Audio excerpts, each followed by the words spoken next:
आप सभी छात्र छात्राओं, अजीज और प्रेम दर्शक के रूप में, मार्गदर्शक के रूप में जुड़े हुए अभिभावकगण महोदय और सभी बाल साधना विद्यालय परिवार के प्रति अपनी शुद्ध, श्रेष्ठ और निहित प्रेम पूर्वक भावनाएं रखने वाले सभी प्रबुद्ध बुद्धिजीवी वर्ग को मैं बाल साधना इस ऑनलाइन क्लास के माध्यम से हार्दिक अभिनंदन करता हूं, स्वागत करता हूं। प्रिय विद्यार्थियों, आप इस विद्यालय परिवार की धरोहर हैं। अपने माता पिता, अपने गांव, अपने समाज के आने वाले समय की एक बड़ी रीढ़ है। आपका अध्ययन, आपका मानसिक, शारीरिक, आध्यात्मिक विकास ही इस संपूर्ण जगत के लिए सर्वश्रेष्ठ सिद्ध होगा। इसलिए आप इस कोरोना जैसी वैश्विक महामारी में स्वस्थ रहते हुए अपने अध्यापन कार्यक्रम को, अपने शारीरिक व्यायाम को व्यवस्थित रखें और नियमित रूप से आप आगे बढ़ते रहें। देखो, आज का हमारा टॉपिक जो था वो अध्याय नंबर 4 और पार्ट नंबर 4 था। इस अध्याय नंबर 4 का जो पार्ट नंबर 4 है, उस टॉपिक का नाम जर्मनी का एकीकरण था। देखो, आपको इस चौथे लेसन में 2 टॉपिक पढ़ने को मिलेंगे, एक जर्मनी का एकीकरण और एक इटली का एकीकरण। यूरोप महाद्वीप में दोनों ही बड़ी महाशक्ति थी। हो सकता है क्षेत्रफल कम हो, लेकिन यहाँ के लोगों के जज्बात, यहाँ के लोगों में अपने राष्ट्र, अपनी जाति, अपनी नस्ल के प्रति प्रेम बहुत ही ज़्यादा शुद्ध और बहुत ही श्रेष्ठ था। कहा जाता है कि जर्मनी का एकीकरण 18वीं शताब्दी से पहले जर्मन छोटी छोटी रियासतों में बचा हुआ था। 18वीं सदी का जब दौर शुरू हुआ, उससे पहले संपूर्ण जो जर्मनी है वो जर्मनी छोटी छोटी रियासतों में बटा हुआ था, या छोटी छोटी एक अभिन्न रियासतें इस समय बनी हुई थी।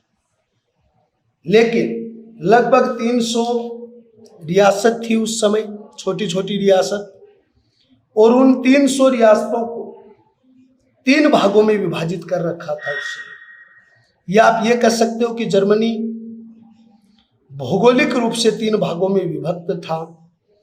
जैसे आज भारत को हम भौगोलिक रूप से कई भागों में बांटते हैं, जैसे पर्वतीय क्षेत्र, पहाड़ी क्षेत्र, मैदानी क्षेत्र, पठारी क्षेत्र, मरुस्थलीय क्षेत्र, ये कई भाग हम डिवाइडेशन बनाते हैं और उनमें अलग अलग स्टेट भी आते हैं। उसी तरीके से भौगोलिक दृष्टि से जो उत्तर जर्मनी था, उस उत्तर जर्मनी के अंतर्गत पर्सा, सेक्सनी, होनावर, फ्रैंकफर्ट और इसके साथ साथ इन क्षेत्रों में आने वाली अन्य जो बीच का जो भौगोलिक क्षेत्र था वो भी आता था। पर्सा है, सेक्सनी है, होनावर है और फ्रैंक क्षेत्र है।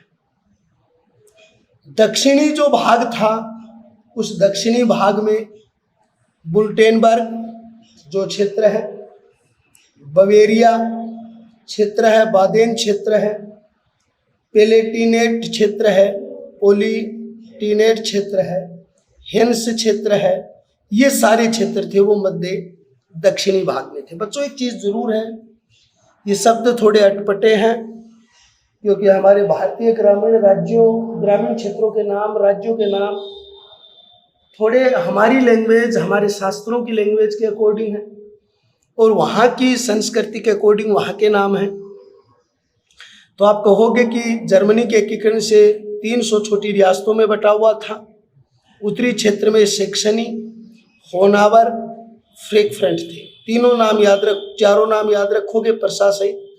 दक्षिणी भाग में बुल्टेनबर्ग, बवेरिया, बादेन, पोलोटिनेट और हेस, ये क्षेत्र थे वो दक्षिणी में था। और इन दोनों के मध्य का जो क्षेत्र था, मध्य भाग था, उसको राइनलैंड कहा जाता था।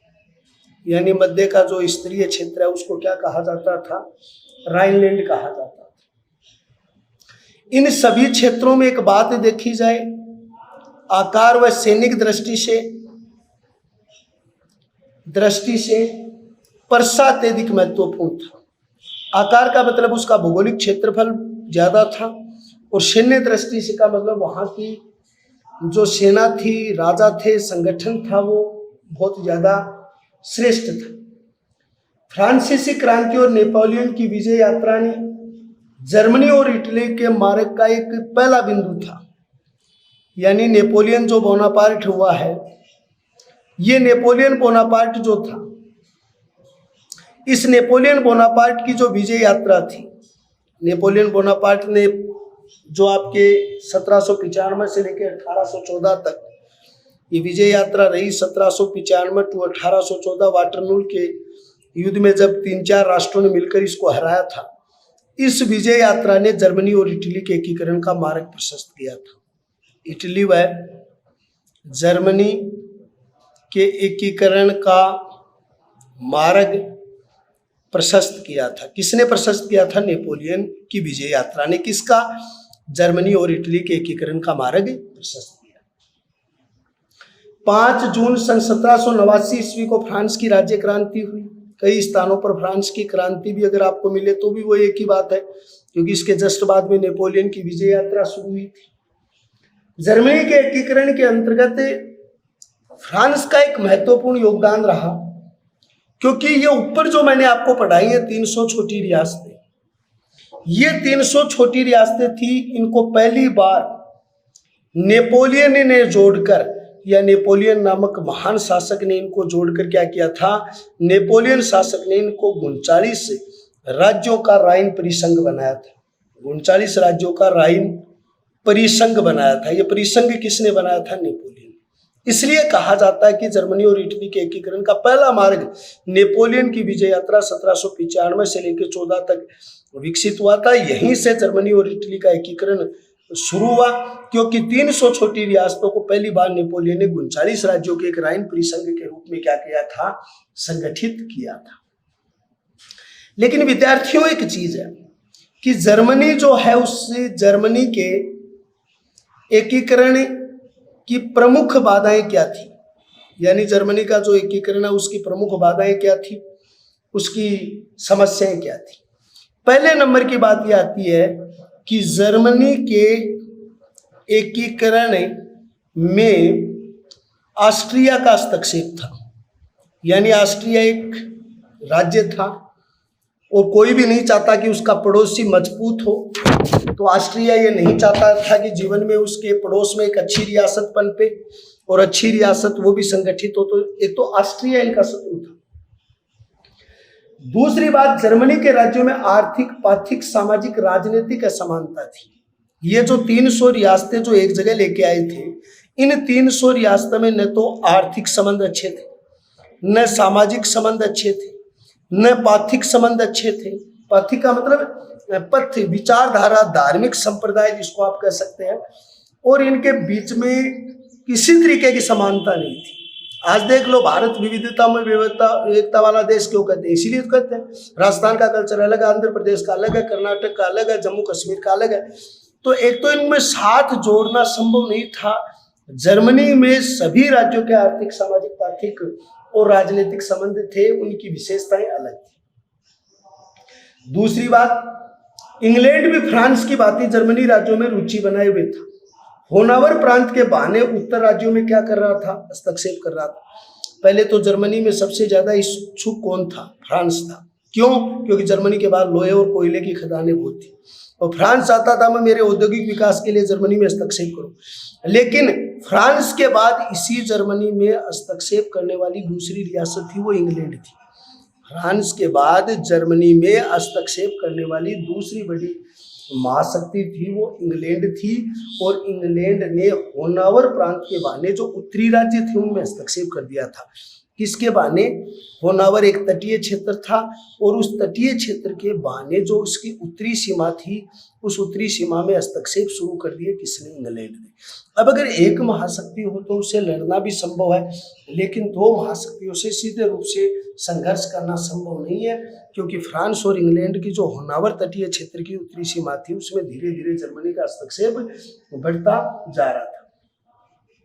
दूसरी बात है, अधिकांश राज्यों की शिथिल सैनिक शक्ति थी, यानी अधिकांश जो राज्य थे, अधिकांश राज्यों में सैन्य व्यवस्था सुदृढ़ नहीं थी। सैन्य व्यवस्था जो थी वो क्या थी? शिथिल थी।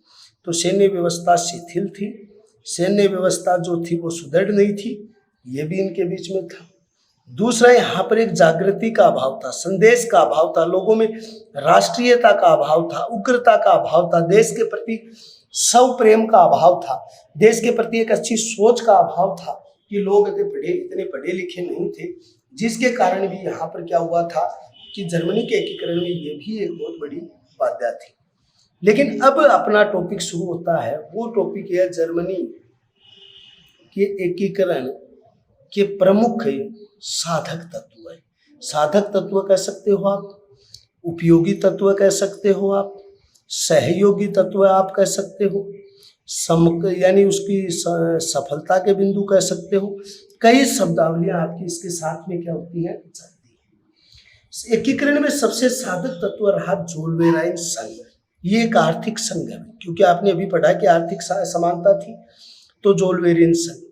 जोल्वेरियन संघ की शुरुआत कब हुई, स्थापना की, वो तो हुई 1818 में। कब हुई थी? 1818 ईस्वी में। अब कैसे हुई उसे देखिए। बौहार्जबर्ग, एक ये तो नाम याद रखिए, बौहार्जबर्ग, और दूसरे नंबर पर है सोदर शोसन नामक छोटे संगठन। देखो दोनों को ध्यान से देखिए, बौहार्जबर्ग प्लस सोदर शोसन नामक छोटे राज्य जो थे वो सीमा शुल्क संधि जोल्वेराइन रखी गई थी। इन दोनों के मध्य बौहार्जबर्ग क्षेत्र में और सोदरबर्ग क्षेत्र के अंतर्गत सीमा शुल्क को कम करने के लिए या हटाने के लिए एक संधि की गई थी, उसको जोल्वेराइन संधि कहा गया। इस संधि ने प्रादेशिक और क्षेत्रीय प्रभाव को कम कर दिया था, घटा दिया था, ये कम करने का प्रयास किया था। अब से एक प्रश्न पूछता है कि जोल्वेराइन एक कैसा संगठन है, तो आप इसको याद रखेंगे, जोल्वेराइन एक आर्थिक संगठन है। जोल्वेराइन संघ संगठन कब बनाना शुरू? 1818। जोल्वेराइन संघ की शुरुआत कब हुई? बौहार्जबर्ग और सोदन शोसन नामक संगठन बना था। सोदन शोसन क्षेत्र के अंतर्गत जब ये संगठन बना था, इसको जोल्वेराइन के नाम दी गई थी। इस संधि ने प्रादेशिक और क्षेत्रीय प्रभाव को कम कर दिया। कौन से भाग को? प्रादेशिक और यानी कि क्षेत्रीय जो प्रभाव था, उस क्षेत्रीय प्रभाव को कम कर दिया था। किसने कम कर दिया था? इस जोल्वेराइन संघ ने कर दिया। अच्छा, अब जोल्वेराइन संघ पर अलग अलग विद्वानों ने अलग अलग मंतव्य दिए और वो मंतव्य मैं आपको डिटेल से पढ़ाता हूँ। सबसे पहला मंतव्य दिया केंट लबी नामक एक विद्वान है। उन्होंने क्या कहा? वो कहता है जोल्वेरिन संगठन ये एक आर्थिक संगठन है भाई, और इसका मुख्य उद्देश्य था करों में कमी करना। जोल्वेराइन के निर्माण ने भविष्य में प्रशा के नेतृत्व में जर्मनी के राजनीतिक एकीकरण का मार्ग प्रशस्त किया। यानी जोल्वेराइन के निर्माण ने, जब इसका निर्माण हुआ तो इसके निर्माण ने भविष्य में, कहाँ पर भाई? भविष्य में जोल्वेराइन संघ के निर्माण ने भविष्य में किस के एकीकरण का मार्ग प्रशस्त किया? एकीकरण का मार्ग प्रशस्त किया। यानी जोल्वेराइन के निर्माण ने भविष्य में एकीकरण का मार्ग प्रशस्त किया। किसका? जर्मनी का। जर्मनी का एकीकरण का मार्ग उन्होंने क्या किया था? प्रशस्त किया था। और इस मार्ग को प्रशस्त करने के लिए जो एक महत्वपूर्ण भूमिका अदा की थी, वो किसने की थी? जोल्वेराइन संघ ने। तो केंट लबी के अनुसार जोल्वेराइन संघ का निर्माण भविष्य के अंतर्गत जर्मनी के एकीकरण की आधारशिला बना, उसका मार्ग प्रशस्त किया था। दूसरे जो विद्वान है उसका नाम है रॉबर्ट इगगेग नामक व्यक्ति था। रॉबर्ट इगगेग नामक व्यक्ति था। जोल्वेराइन ने क्षेत्रीय भावनाओं को दबाया तथा मजबूत जर्मनी राष्ट्र जो वादी तत्वों को प्राथमिकता दी। यानी कि क्या कहा जाता है? जोल्वेरिन ने क्षेत्रीय भावनाओं को दबाया, क्षेत्रीय भावनाओं को दबाया तथा मजबूत तथा मजबूत जर्मन राष्ट्रवादी भावना को प्राथमिकता दी। इसने तो क्या कहा, केंट लेवी ने कहा कि जोलवेराइन का निर्माण भविष्य में जर्मनी के एकीकरण का मार्ग प्रशस्त किया। रॉबर्ट इगेग ने क्या कहा, जोलवेराइन ने क्षेत्रीय भावनाओं को दबाया। जोलवेराइन ने किस भावना को दबाया, क्षेत्रीय भावना को दबाया, और जर्मनी को मजबूत करने की भावना पर जोर दिया कि जर्मनी को क्षेत्रीयता पर मत चलो 300 छोटे राज्यों पर, बल्कि आप जर्मनी को एक संगठित राष्ट्र का निर्माण हम करेंगे। सर फ्रेडरिक लिस्ट यानी तीसरे विद्वान जो हैं वो सर फ्रेडरिक लिस्ट हैं। इन्होंने क्या किया, आर्थिक एकता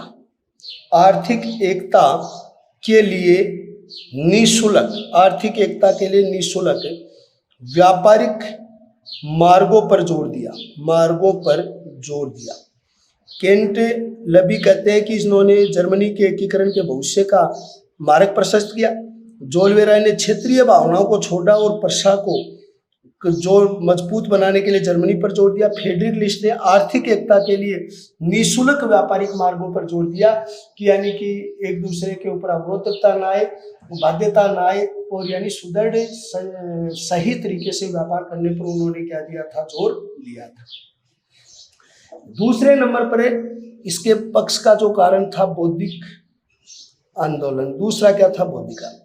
देखो, किसी भी देश के राष्ट्रीय एकीकरण में कई व्यक्तियों का योगदान होता है। कवि का महत्वपूर्ण योगदान होता है, सोशल वर्कर हैं उनका महत्वपूर्ण योगदान होता है, दार्शनिक हैं उस दार्शनिक का योगदान होता है, वहाँ के जो लेखक हैं उन लेखकों का भी महत्वपूर्ण योगदान होता है।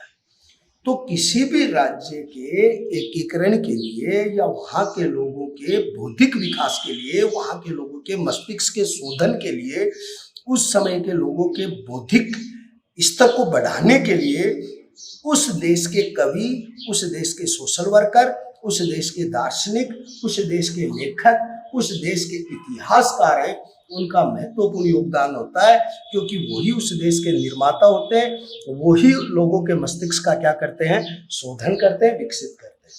कहा जाता है कि उस समय लिप्टे, इग्गल, डोलमैन, हार्डेनबर्ग, उसके अलावा हेटिक के अलावा हाइन, यानी कहने का मतलब हिगल था, डोलमैन था, लिप्टे था, जो हार्डनबर्ग था, ये कई विद्वान थे। नाम अटपटे हैं, लेकिन थोड़े से एक बार रिवाइज करोगे तो बच्चों बहुत अच्छी समझ में आ जाएगा। पहले बौद्धिक समझोगे, भाई कवि में लेखक, सोशल वर्कर, राजनीतिज्ञ, दार्शनिक, इनका योगदान। अब दार्शनिकों के उदाहरण देते हो, जैसे लिप्टे, इग्गल, डोलमैन, हर्डेनबर्ग, होर्गिक आदि व्यक्ति थे, उनका भी इसके अंतर्गत महत्वपूर्ण योगदान था। उस समय क्रांतिकारियों का एक संगठन था जिसका नाम था बरन सेप्ट था, यानी एक क्रांतिकारी संगठन भी बना था जिन्होंने बौद्धिक क्रांति फैलाई थी, और वो 1815 ईस्वी में बना था, और उसका नाम था ब्रेन सेप्ट, यानी उसका नाम था, क्या नाम था, ब्रेन सेप्ट उसका नाम था। 1815 ईस्वी के अंतर्गत देशभक्त संगठन का निर्माण किया। इस ब्रेन सेप्ट का मुख्य उद्देश्य था क्रांतिकारियों को जोड़ना, उनमें देशभक्ति की भावना का संचार करना, देश प्रेम लोगों में जगाना, लोगों में देश के प्रति एक अच्छी प्रेमगत भावना का क्या करना, विकास करना, ये प्रमुख रूप से उनका क्या था, योगदान था। कहा जाता है कि इस संस्था ने एक बात से की, जर्मन जाति, जर्मन लोग, जर्मन देश विश्व के सर्वश्रेष्ठ देश है। इन्होंने एक बात पर जोर दिया था, जर्मन जाति, लोग व देश विश्व के श्रेष्ठ है, विश्व में श्रेष्ठ है। जर्मन जाति, लोग और देश विश्व में क्या है, श्रेष्ठ। ब्रेनसेप्ट की स्थापना 1815 में, जर्मन जाति, जर्मन लोग और ये जो लोग हैं ये विश्व में क्या है, श्रेष्ठ। चौथा कारण ये था जर्मनी के एकीकरण में जो सहायक तत्व था वो था औद्योगिक विकास। देखो, आपने एक प्रश्न पढ़ा हो 9th क्लास में, पहले विश्व युद्ध के बाद वर्साई की संधि हुई थी, उसमें आल्प्स और लॉरेंस नाम के दो प्रदेश थे जो 15 वर्ष के लिए फ्रांस को दे दिए गए थे वर्साई की संधि में, जर्मनी के। क्योंकि औद्योगिक विकास में दो चीजें बड़ी महत्वपूर्ण थी, एक तो था कोयला और दूसरी महत्वपूर्ण जो चीज थी वो क्या थी, लोहा। तो एक तो लोहा महत्वपूर्ण था, दूसरा कोयला। और लोहे और कोयले की मात्रा इंग्लैंड के पास ज़्यादा थी, इसलिए इंग्लैंड का औद्योगिक विकास हुआ। इंग्लैंड के बाद अगर किसी देश के पास कोयला और लोहा अत्यधिक मात्रा में था, विद्यमान था, तो वो किसके पास था? जर्मनी के पास था। और जर्मनी में भी दो जगह बहुत प्रसिद्ध थी कोयले के लिए, एक तो पर्सा व स्वान बर्गनर और पर्सा व स्वान बर्गनर जो है उसके में विद्यमान था। और इन दोनों ने क्या किया? आपस में एक संधि की, और संधि में पर्सा को यूरोप के अग्रणी औद्योगिक नगरों में खड़ा किया जाए। पर्सा अपने बढ़ते हुए व्यापार, वाणिज्य, उद्योग के कारण उन्नति कर रहा था, इसलिए जर्मनी में भावना पैदा हुई कि अगर पर्सा के नेतृत्व में हमें एक एकीकृत का संगठन का मौका मिलता है, अगर हम एक जगह संगठित होते हैं तो हम हमारे देश की क्या कर लेंगे? उन्नति कर लेंगे। तो आप ये कहोगे औद्योगिक विकास के लिए लोहा और कोयला ब्रिटेन के पास था, उसके बाद जर्मनी में था, इसलिए पर्सा और स्वाइनबर्ग के मध्य जोल वेराइन की संधि हुई, कर हटा दिए गए। और यही कारण था कि औद्योगिक विकास के अंतर्गत पर्सा व्यापार, उद्योग आदि की तरक्कियां प्राप्त कर अग्रिम स्थिति के अंतर्गत आ रहा था। फिर चौथा कारण था कि जर्मनी के एकीकरण में बिस्मार्क की महत्वपूर्ण भूमिका थी। जर्मनी के एकीकरण में बिस्मार्क की भी प्रमुख भूमिका थी। किसकी भूमिका थी? बिस्मार्क की प्रमुख भूमिका थी, उनका भी प्रमुख योगदान था। देखो, बिस्मार्क का जन्म 1 अप्रैल 1815 ईस्वी में हुआ। कितने में हुआ? 1 अप्रैल 1815 ईस्वी में हुआ। बर्डेनबर्ग में हुआ था। कहाँ पर हुआ था? बर्डेनबर्ग में हुआ था। बर्डेनबर्ग नामक स्थान कहाँ था? जर्मनी में था। बिस्मार्क दृढ़ विचारों का सुलझा हुआ व्यक्ति था। दृढ़ विचारों का सुलझा हुआ व्यक्ति था। सुलझा हुआ व्यक्ति था, यानी जर्मनी के एकीकरण में बिस्मार्क प्रमुख भूमिका थी। 1 अप्रैल 1815 में बिस्मार्क का जन्म हुआ और दृढ़ विचारों का एक सुदृढ़ व्यक्तित्व का धनी था और जनता उसे चाहती भी थी। जर्मनी के एकीकरण में उसने क्या कहा? लौह एवं रक्त की नीति। लौह का मतलब होता है कठोर, रक्त का मतलब होता है बलिदान। उसने कहा जर्मनी के एकीकरण के लिए लौह एवं रक्त की नीति का अनुसरण करना होगा। अगर हम लौह एवं रक्त की नीति का अनुसरण करेंगे तो ही जर्मनी का क्या होगा? एकीकरण होगा। हम साधारण रूप से औपचारिक बातें करेंगे, सम्मेलन बुलाएंगे, भाषण देंगे, तो उसमें कुछ होने वाला नहीं है। उसके बाद में क्या हुआ? फ्रैंकफर्ट संसद का गठन हुआ 1848 में और उसका बिस्मार्क क्या बन गया? सदस्य बन गया। सदस्य बना 1848 में, यानी फ्रैंकफर्ट संविधान सभा का गठन मई 48 में और इसका सदस्य बना कौन? सदस्य बिस्मार्क बना था। तो फ्रैंकफर्ट संसद का गठन कब, जो फ्रैंकफर्ट संविधान सभा का गठन कब हुआ? 1848 ईस्वी में हुआ था और इसका सदस्य कौन बना? यानी बिस्मार्क बना। थोड़े समय बाद में क्या हुआ था? इस समय जर्मनी के राजा थे वो विलियम प्रथम थे। इस समय जर्मनी के राजा थे वो विलियम प्रथम थे। विलियम प्रथम ने अपने कुछ अधिकारों का वर्गीकरण किया। उसने बिस्मार्क को तो बनाया प्रधानमंत्री, बिस्मार्क को प्रधानमंत्री बनाया, यानी उसने पहला काम यह किया, बिस्मार्क को तो बना दिया उसने प्रधानमंत्री। रक्षा मंत्री बनाया वान रून को, यानी रक्षा मंत्री वान रून को बनाया। तो रक्षा मंत्री किसको बनाया? वान रून को बनाया। सेनापति बान माल्टेक को बनाया। सेनापति किसको बनाया? सेनापति बान माल्टेक को बताया। किसको बनाया भाई? बान माल्टेक को बनाया। ये किसको बनाया? सेनापति बनाया। उसके बाद में 23 सितंबर 1862, कितनी तारीख होगी भाई? 23 सितंबर 1862 को बिस्मार्क पर्सा के चांसलर बने। पर्सा के चांसलर बने। ये चांसलर क्या होता है? ये सर्वे सर्वा होता है। एक बार दोबारा देखिए कि फ्रैंकफर्ट संविधान सभा का गठन हुआ 48 में, बिस्मार्क उसके सदस्य बने। विलियम्स प्रथम उस समय जर्मनी के शासक थे, उसने प्रधानमंत्री बनाया बिस्मार्क को, वारून को युद्ध मंत्री बनाया, बान माल्टेक को सेनापति बनाया। उसके बाद 62 में ये खुद चांसलर बन गया। विलियम प्रथम ने बिस्मार्क को क्या कहा? बाजीगर कहा। यानी विलियम प्रथम जो थे विलियम प्रथम ने बिस्मार्क को बाजीगर कहा है। क्या कहा भाई? बाजीगर कहा है। यानी विलियम प्रथम थे, उसने बिस्मार्क को किसकी संज्ञा दी है? बाजीगर की संज्ञा दी है, क्योंकि बिस्मार्क एक चतुर राजनीतिज्ञ थे। बिस्मार्क के गुण क्या क्या थे? चतुर राजनीतिज्ञ थे, कुशल कूटनीतिज्ञ थे, अंतर्राष्ट्रीय मामलों के जानकार थे, अंतर्राष्ट्रीय संबंध बनाने के लिए प्रबुद्ध व्यक्तित्व भी था, एक सर्वश्रेष्ठ व्यक्तित्व का वो धनी भी था, इसलिए प्रबुद्धता भी उसके अंतर्गत थी, व्यक्तित्व का धनी था।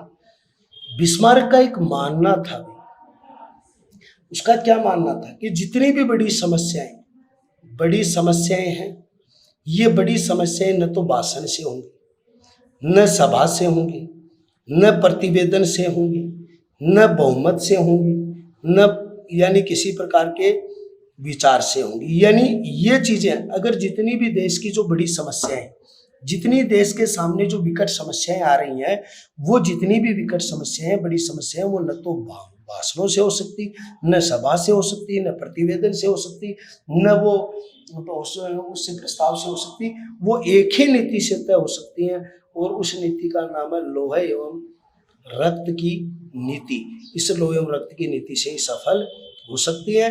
अब अगला टॉपिक होगा एकीकरण के 3 चरण, जो अगली क्लास में होंगे। लेकिन एक बार मैं फिर बेटा आपको समझाना चाहूंगा।